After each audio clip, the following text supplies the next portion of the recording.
Bonjour et bienvenue pour ce premier épisode de Acheter ou Hacher. Aujourd'hui, nous allons étudier le jeu Mindustry. Mais tout d'abord, Mindustry, qu'est-ce que c'est? Mindustry, c'est un petit jeu à 10 € sur Steam. On contrôle un drone qui doit construire et automatiser sa base. Sans plus attendre, commençons par le premier point, le gameplay. Je vais lancer une partie sur la campagne et choisir une map parmi les nombreuses qui existent.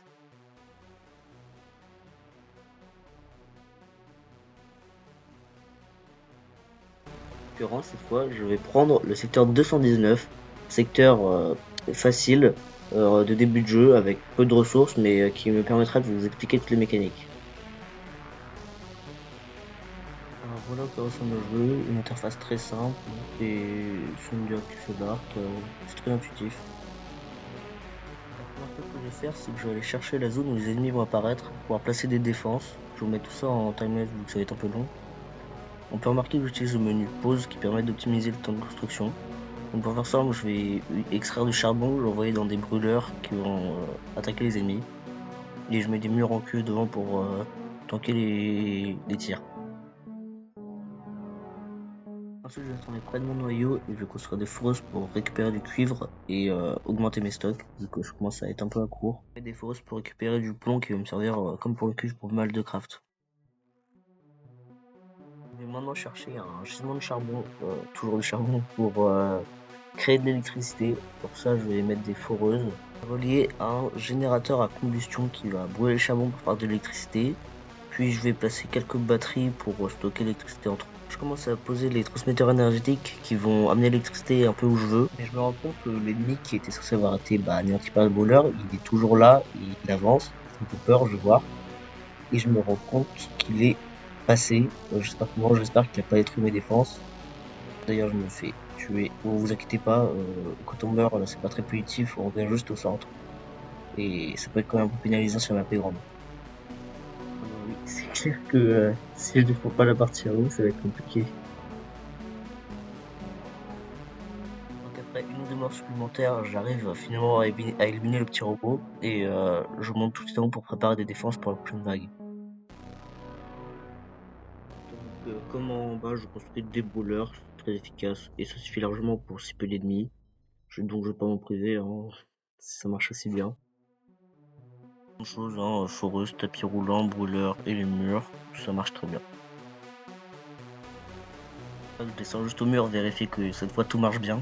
Ça serait dommage qu'il y ait encore un ennemi qui passe. Vous voyez par vous-même ce petit ennemi en train de se faire démolir par les flammes.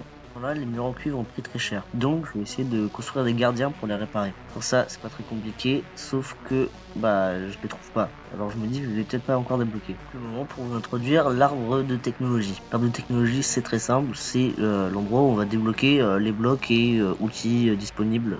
On les débloque en utilisant des ressources et ils feront débloquer certains pour débloquer leurs améliorations. Bon, je vais bien les gardiens et même les producteurs soignent bien leur amélioration, c'est juste, je les avais pas trouvés. Donc je place les gardiens, histoire de protéger un peu tout, pour être sûr que même s'il y a une grosse vague, ça puisse se réparer automatiquement par la suite. Mais il va falloir les relier en électricité. Donc je vais construire une grosse centrale d'électricité pas très loin, même quelque chose que la dernière fois, pas mal de générateurs à combustion, et on relie tout ça en électricité jusqu'aux gardiens. Je me rends compte que j'ai plus beaucoup de graphite, donc je décide de créer une usine à graphite. Ça c'est pas compliqué, encore une fois du charbon. J'utilise un schématique qui est déjà prêt pour accélérer la fabrication de l'usine. Je rajoute des foreuses bien améliorées, histoire d'avoir encore plus de charbon. Et après prévenir d'autres vagues, je vais amener du charbon aux tourelles, en construire d'autres, donc un max de brûleurs pour être sûr de pouvoir détruire n'importe quel ennemi. Et puis par la suite, je vais détruire les petits murs en cuivre qui sont pas très résistants et les remplacer par des murs en titane.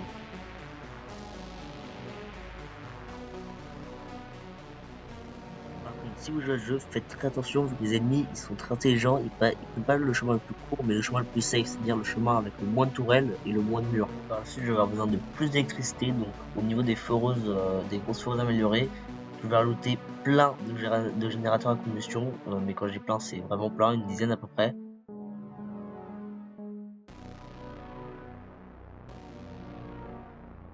Comme les foreuses produisent trop de charbon, je vais utiliser une barre de débordement histoire d'envoyer en haut les ressources si le chemin est bloqué. cas où il y aurait des ennemis aériens, je vais construire quelques disperseurs, on sait jamais, ça peut toujours servir. Ensuite, même si j'en ai pas besoin, je vais encore améliorer les défenses, donc on sait jamais. Je vais mettre des salves qui ont une zone alimentaire en cuivre. Je place mes foreuses et mes salves sur chaque côté de la muraille, et là les ennemis, ils ont plus aucune chance de passer.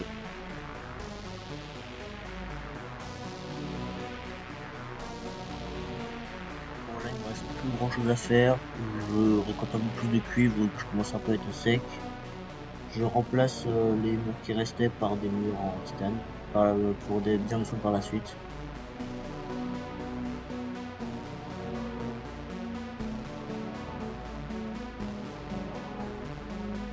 Et je finis en passant les vagues parce que j'ai plus grand chose à faire et là les ennemis sont à voir facilement.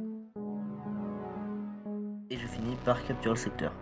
Une map très basique, très début de jeu, les ennemis sont très faibles et j'ai pas beaucoup de ressources pour construire des grosses tourelles, mais en fin de jeu ça ressemblerait plutôt à ça. Et tout de suite un peu plus stylé. Maintenant qu'on a vu le gameplay, passons à la vie générale des joueurs. Manuscrit était 8,7 sur 10 sur Metacritic et à 95% d'évaluation positive sur Steam. Manuscrit est donc un très gros succès auprès des joueurs qui aiment majoritairement ce jeu. D'ailleurs, le jeu a généré 9 millions de dollars bruts, soit 2,5 millions de dollars nets, qui fait de ce jeu un vrai succès indépendant. Nous avons vu ces 2 points, passons à la note globale. Manuscrit est un très bon jeu, bien que des fois un peu rageant. Il est arrivé de passer plusieurs heures sur une base ennemie ou un secteur avant de tout perdre pour un petit détail. Mais la satisfaction quand j'ai réussi à le capturer n'en était que plus grande. De plus, le jeu est bien fait, et grâce à sa DA pixel art, il y a une grosse communauté de modeurs. Je mettrai donc à ce jeu un excellent 17 sur 20 et je vous recommande fortement de l'acheter pour 10€, c'est pas très cher. Voilà, j'espère que la vidéo vous aura plu, c'était la première vidéo que je poste et que je monte, c'est beaucoup plus de travail que ce que je pensais. N'hésitez pas à me donner vos conseils aux commentaires et à me dire ce que vous en avez pensé. Et sur ce, je vous dis à bientôt pour une prochaine vidéo.